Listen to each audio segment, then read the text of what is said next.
안녕하세요. 뿌띠 북토크입니다. 오늘 하루도 나 자신을 잘 돌보고 계신가요? 나의 몸과 마음의 상태는 어떤지, 나의 감정, 그리고 그 안에 숨겨진 욕구는 어떤지 잘 살펴보세요. 오늘의 책 소개할게요. 지금 사랑한다고 말하세요. 너무 몰라도 너무 알아도 긴장하는 당신에게 결혼할 때 긴장을 합니다. 결혼이 마냥 즐겁나요? 결혼하기 일주일 전에 갑자기 결혼 못한다고 도망가는 사람도 있습니다. 새로운 삶에 대한 두려움 때문이죠. 너무 겁이 나는 겁니다. 만약 엄마 아빠가 행복한 결혼 생활을 하고 주변에 행복하게 사는 부부를 봐왔다면 덜 두려웠을 겁니다. 사람들은 모르는 길을 갈 때 긴장을 하니까요. 결혼하면 다 이렇게 행복하게 사는 거구나. 이런 길을 봐왔다면 아마 긴장이 덜 됐을 겁니다. 아는 길을 가는 것처럼요. 하지만 반대로 너무 많이 알아도 긴장을 합니다. 사람이 질서, 규칙을 알게 되면 그것을 지켜야 한다는 강박관념이 생깁니다. 텔레비전이나 유튜브 부모 교육 프로그램을 보면 좋은 부모가 되기 위해서 지켜야 할 것들이 자주 등장합니다. 부모는 그걸 보면서 이렇게 해선 안 되는구나. 내가 아이의 자존감을 떨어뜨렸구나. 내가 아이에게 너무 막말을 했구나. 이건 좀 조심해야지 합니다. 그런 콘텐츠를 볼수록 지켜야 할 것이 더 많아지는 것입니다. 그러면 부모는 자기도 모르게 긴장하기 시작합니다. 몰랐을 때는 긴장을 안 하는데 알면서 더 긴장을 하는 겁니다. 조심하려고요. 저도 강연 모니터링을 하면 지킬 것이 늘어갑니다. 실수했던 부분을 돌아보면서 이렇게 하지 말아야지 할수록 강의할 때 경직되는 제 자신을 느낍니다. 긴장의 결과는 무엇일까요? 그것은 통증이라고 생각합니다. 긴장한 삶에는 어떤 식으로든 통증이 옵니다. 긴장한 줄도 모르고 긴장한 채 강의를 했던 저에게 디스크가 찾아온 것처럼요. 통증은 사인이라고 전문가들이 얘기했습니다. 통증을 고통이라고 생각하지만 그것은 신호입니다. 우리의 삶이 우리에게 주는 신호입니다. 저는 디스크의 신호로 제 강의 전반을 돌아보는 계기가 되었습니다. 디스크를 앓기 전과 후의 제 강의를 보면 많이 다르다는 것을 아실 겁니다. 훨씬 편해졌죠.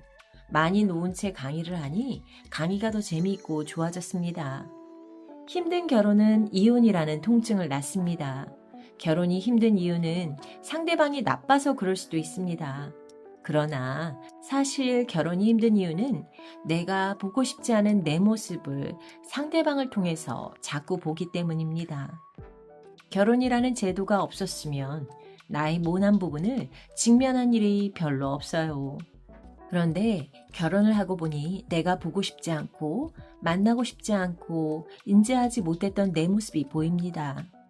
배우자나 자녀라는 거울을 통해 내 모습을 비춰보게 되는 거죠.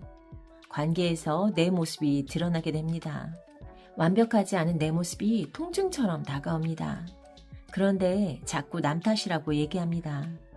내가 너 만나기 전까지는 아무 문제 없었는데, 내가 군대 가기 전까지는 아무 문제 없었는데, 내가 이 직장에 다니기 전까지는 아무 문제 없었는데 라며 문제의 원인을 바깥에서 찾습니다.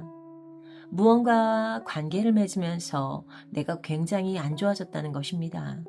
그래서 아예 관계를 단절해버리기도 합니다. 자꾸 그렇게 핑계를 댑니다. 통증의 원인은 먼저 자기에게서 찾아야 하는데 밖에서 찾습니다. 그리고 기분 좋을 때만 모든 걸 좋게 해석합니다. 사람이 인식하는 데 있어서 가장 중요한 것이 컨디션이라고 합니다. 배고플 때 상대방이 뭘 부탁하면 괜히 짜증부터 납니다. 점심 식사 후 맛있는 거 배부르게 먹고 와서는 아까 부탁한 거 제가 할게요 합니다. 본인이 굉장히 관대한 사람인 척합니다. 기분에 따라 말과 태도가 달라지는 사람은 관계를 오래 그리고 좋게 맺기 어렵습니다.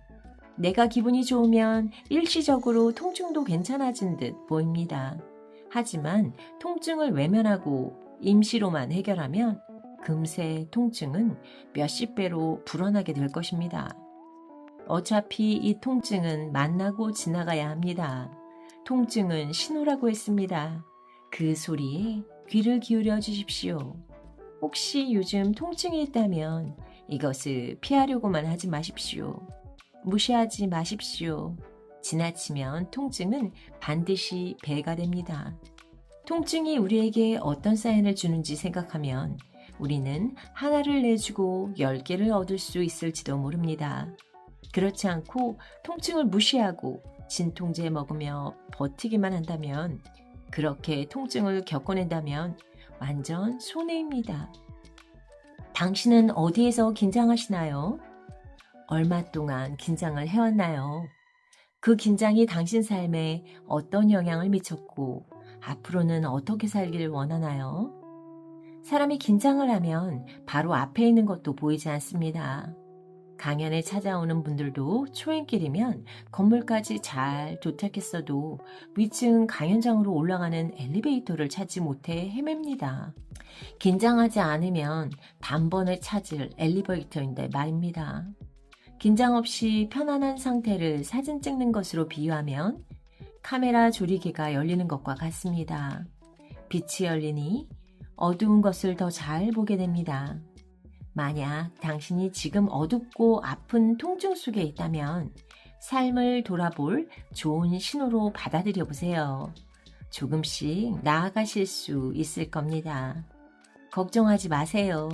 제 의사 선생님이 그랬습니다. 치료할 수 있습니다. 여러분은 어떤 생각이 드세요? 혹시 어둡고 아픈 통증 속에 있으시다면 지금 내 삶을 돌아볼 좋은 신호라고 생각하시고 내 인생을 한번 돌아보세요. 통증의 원인을 돌아보고 직면하신다면 그 문제를 해결하실 수 있을 겁니다. 사실 직면한다는 것이 쉽지 않아요. 직면하기 위해서는 용기가 필요하거든요. 결혼을 하게 되면 가장 가까운 관계를 유지하게 됩니다. 그 과정에서 나의 모습이 투영되고 그 부분이 너무 싫은 거예요. 그걸 직면하고 수용할 자신이, 용기가 없게 되죠. 그러니 그 모습이 보이는 남편 탓, 아이 탓을 하게 되는데요. 깊이 들여다보면 사실 그건 내 모습에 대한 비난이고 비판이고 무시랍니다.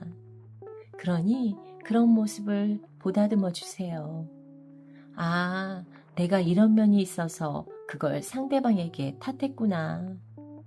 그래, 사람이란 모두 완벽할 수 없어. 이런 점도 있을 수 있지. 그것 때문에 너가 많이 힘들었구나. 그랬구나. 너 참 힘들었겠다. 이렇게 자기 자신에게 연민을 해보세요. 그런 연민이 나에게 직면할 수 있는 힘을 주더라고요. 어떠세요? 지금 혹시 힘든 상황이시라면 용기 내서 그 상황을 직면해 보세요. 직면하면 성장할 수 있답니다. 그럼 오늘 하루도 충만하게 보내시고요. 다음 시간에 또 만나요.